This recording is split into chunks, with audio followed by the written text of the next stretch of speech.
Hey, Travis. How we doing? You and George Kittle and Greg Olsen have, in a way, really made the tight end position cooler than it's ever been. Why have you guys, and especially, been a beacon for doing something like that and making sure that people knew, like, okay, you guys got to focus on us as well? Well, I think it starts with the type of character that you got in the tight end room, and it's usually a selfless guy that puts the team first, that just has a whole lot of fun playing the game, man. And that's what you see out of us three specifically, but it's all across the league. And there's a lot of talent in the tight end room across the league, and I'm very fortunate here that Coach Reed showcases my talents on the field a lot and puts a lot of trust in me to, have success for this offense. And I'm just hoping that because of tight end we can keep creating that spark in the tight end room and the type of mismatch that we can have out there on the field. So league-wide, we can really get the position that much more ingrained in the offenses. Travis, to your left here.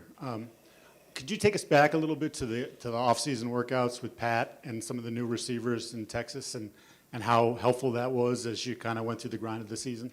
Yeah, I mean, it was Pat's idea to get everybody going before we got into OTAs, and you know what? I think that all that did was really just get the ball rolling and get everybody in the same mind frame. They kind of saw how me and Pat, how McCole was down there, Clyde Edwards-Helaire was down there working their tails off, and they saw the practice habits there.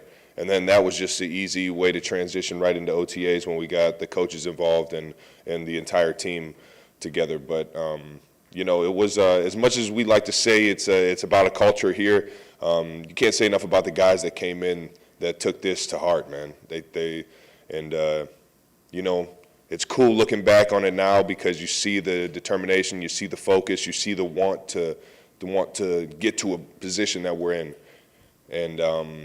Man, it's gratifying for sure, but I don't think enough is said about the professionals that came in, the guys that came in this year with the right mindset each and every single day, even when, we weren't even clocking in with the Chiefs. We were just trying to figure out how we were going to make this thing work. Hey, Travis, over here to your right. Right on. We know how much Patrick Mahomes has meant in your career with NFL honors today and him being up for the MVP award and him winning one his second year.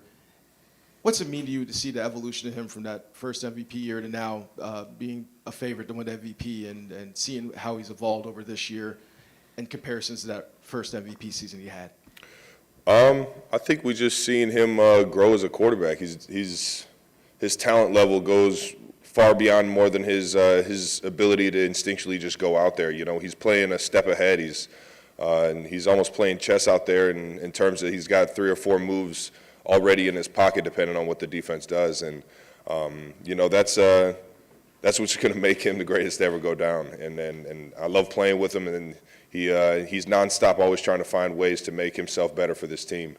And you saw that more so this year than any other year that we've played, knowing that the pieces were a little bit different in terms of the weapons that he has and the scrutiny that everybody was kind of looking to see how he was going to take his game to the next level, and sure enough, I'm pretty sure he'll win MVP. Morning, Trav. Why Morning. are you always open? Why am I always open? I say it all the time. Andy Reid, baby. Big Red. He can dial some stuff up at the right time, create some things at the right time, and then on top of that, everybody is doing their job. It's not just me just go out there and get open kind of play. I'm sure you guys like to think that, but there's a lot of madness to it, and there's a lot of guys doing their job for the big picture, and I'm fortunate that I'm playing here for sure. You talked about the new guys and the important role they play in this Super Bowl. Obviously not the result y'all wanted last time in the Super Bowl. Do you use that as motivation this week? Do you tell them what it's like to lose a Super Bowl in the build up to this one? I don't even like to revisit that one. I'll tell you what, that wasn't a prideful moment in my life. But I'll tell you what, it's it's good wisdom to have. And as a leader, I don't think, as a leader, I don't think that I stepped up to the plate as much as I should have in that game. And that's where it really burns me. So I'm just focusing on myself to be able to be the best leader that I can, the best teammate that I can come game day. And, not put my team in a position like I did the last time we were in the Super Bowl. Travis, right over here. Given it's year 10 for you, what did you feel like was your toughest challenge this season, and what was necessary to overcome it to get to this point? Every single season has their challenges, and I feel like this year for me it was keeping the body at full strength. That was probably the biggest thing for me. Week in, week out, you always try and get back to 100%, and and in this league, towards the end of the season, especially with the 17th game now, man, it's tough to try and get back to that top, physical form. And especially the older you get, I'm sure everybody can account to that. But it's there's that aspect, and then the challenge of the injuries around you and things like that. But for the most part, for me, it was week in, week out, trying to get my body back to playing in the best physical form that I can.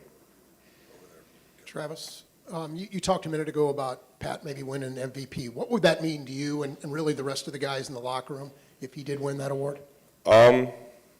Really, it's just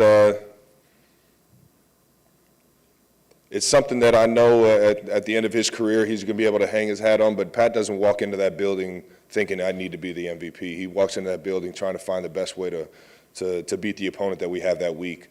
And he just goes out there and he plays the style of football that he does. He has fun doing it with the guys that he has around him, and we rally around that.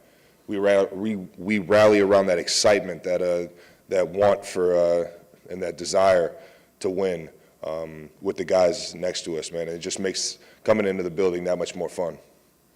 Travis here in the middle. Hi. You and Patrick Mahomes have a very special relationship, and you've talked a lot about the play-by-play mentality. With Mahomes coming off an injury and having a harder time getting out of the pocket, how are you and the rest of the offensive line planning on creating opportunities to move the ball down the field? Yeah, I mean, that defensive line is arguably the best in the game this year, and a big reason why they're here in the Super Bowl. And it's going to be a big task. But I know our offensive line, everybody that's in the run game and pass game in terms of having to deal with the front and protecting Pat, we're all pretty locked in on the task at hand. And we know it's going to be a challenge. We know that they got some real dogs up front. And even if they get to Pat once or twice, man, we got to find a way to still move the ball downfield and have success. Ruth Biggis with KC Cares. You and your brother are having a lot of fun with this. You're setting history. What's important about that situation, and what do you have to say for the folks back in Cleveland who are your second biggest fans?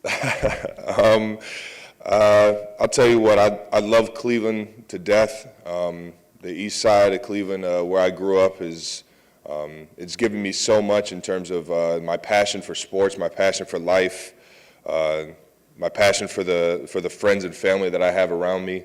And I know the Heights is proud. We're representing you guys in the biggest stage that we could possibly represent you on. And it's just there's a lot of pride for not only the city but the people back home. We'll go out there and try and get a win. But I think it'll mean a little bit more if the Chiefs win. That's just me being a little biased. All right, we got three more. Young lady here, Sam, Albert. Albert. Yeah, hey, Travis. This is sort of playing off Diana's question about always being open. Chad told me a couple weeks ago that he thinks it's because you were a high school quarterback and you know how to set up coverage, you understand leverage, all of that. How much does that experience having played quarterback in high school play into the player you are at tight end now? Initially, I really didn't. Going into the tight end position, man, it was a pretty big struggle. I'm not gonna lie. I didn't feel comfortable running routes. I didn't feel comfortable blocking.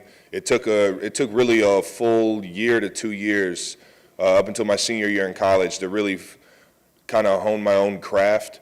And then it changed as soon as I got to the league. I went from really being a wide tight end, an inline tight end, to kind of this new creation that you see Coach Reed and the offensive staff really creating for me in this offense. And making that transition, I think yeah, you have an understanding of what that quarterback is going through back there. You have an understanding of the progression on this play. You have the understanding of, all right, versus this defense, this is where I need to go with the ball. And if you have that kind of mindset, if you're in the quarterback's mind and you're thinking with him and the chemistry is there, there's certain things you can do when you run routes to get open or to just make that guy's life that much easier. And that's my job. My job is to go out there and paint a picture for the quarterback to make his job that much easier, a clear-cut, decisive picture of where to go with the ball. And from that point on, as soon as I get it in my hands, it's just that's when the fun starts. So it's just, I guess being a quarterback definitely helped out a lot because I get to understand I kind of understand the conversations and the things that are going on in that quarterback's head. But at the end of the day, I feel like everybody's got to have that quarterback mentality or that quarterback mindset on reading the defense and adjusting depending on what they're presenting. Hey, Travis. You spoke a couple days ago about the support that you received from some of the Cincinnati coaches the year that you weren't playing. What kind of role did your brother play too in that and the support that you received from him? Man, when I got removed from the team, When I got removed from the team, I got my scholarship took, so I was actually staying with my brother. I was in his room in his house, kind of like two brothers growing up living in the same room. So in terms of rent, I wasn't paying rent. In terms of food, he was helping me with food. So I was literally living off him for quite a while down there, and he was my lifeline. And that being said, every single day I was trying to do the right things. And he went into the coach's office and actually talked to numerous coaches and numerous people in the Cincinnati staff to try and get me another chance to be on the team. And I'm forever in debt to this guy for putting his name, our name, just putting his honor on the line to give me another chance. And so when I say I owe it all to him, I really do. Sam. Travis, earlier to a question you said your work to not put your team in the same position you did last time you were in the Super Bowl. What do you mean by that, and is that something that's obviously stuck with you for the past couple of years?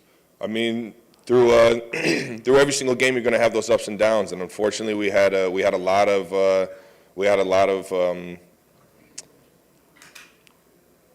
challenges early on, and I don't think I handled it the best as a leader in terms of stepping up to the plate, helping control the mindset, making a big-time play to spark some energy, to spark that momentum.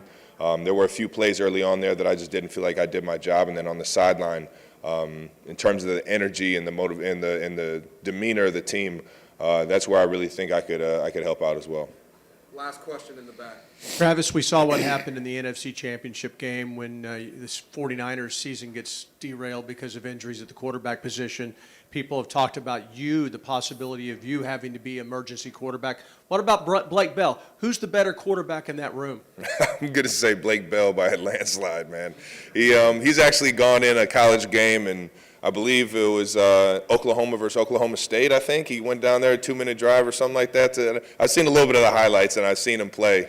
And just throwing it around on the field. Yeah, I'm taking Blake Bell over me for sure. Thank you. Have a good one, guys.